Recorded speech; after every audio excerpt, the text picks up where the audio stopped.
can I ask you a question? Sure. Why is Kamala Harris going to run again? Yeah, that's a more perplexing question.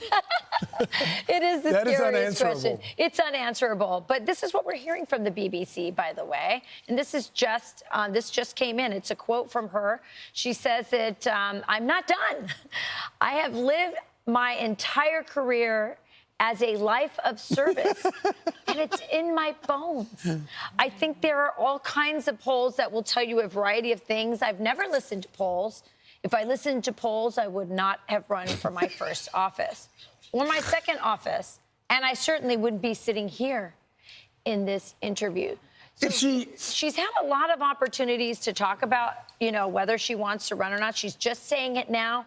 I'm giving you a guess. This is my best guess as to why you're hearing it right now. It's because Gavin Newsom is rising to the top in terms of the chatter.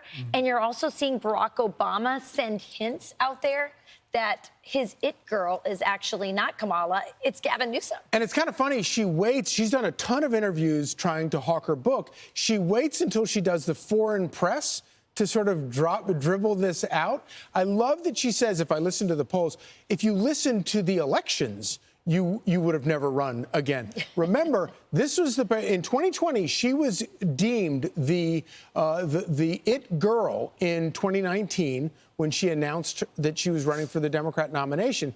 And she managed to spend massive amounts of money, got all this unbelievable press, and didn't earn one single delegate in the primary. Similarly, when she ran again in 2024, she again never earned a single vote. She was, Joe Biden got cooed out and she got plopped in because they double rigged the Democrat primary. So the idea that she's talking about how she's some defier of polls is so hysterical, because not only is she a defier of polls, she's a defier of elections.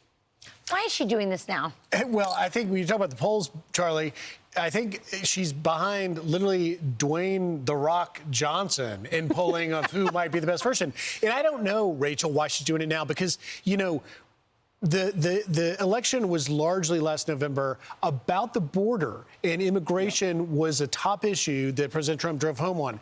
This is the border czar. We just had 5 straight months of 0 releases in the country. We're smoking drug boats on a daily basis, and yet she was the border czar, for which the most unprecedented crisis at our border has It's such a great point, Griff, because they said they were securing the border, and this was all that could be done. And then I think in 3 weeks that President Trump was there, we were down to 0 crossings. So the contrast is going to be horrific. And of course, at this very moment, where all of the enthusiasm in the Democrat Party actually is on the communist wing, with people like Bernie Sanders, who are suddenly now talking about how important it is to actually have an enforced border, suddenly, after years of running away with the open borders crowd.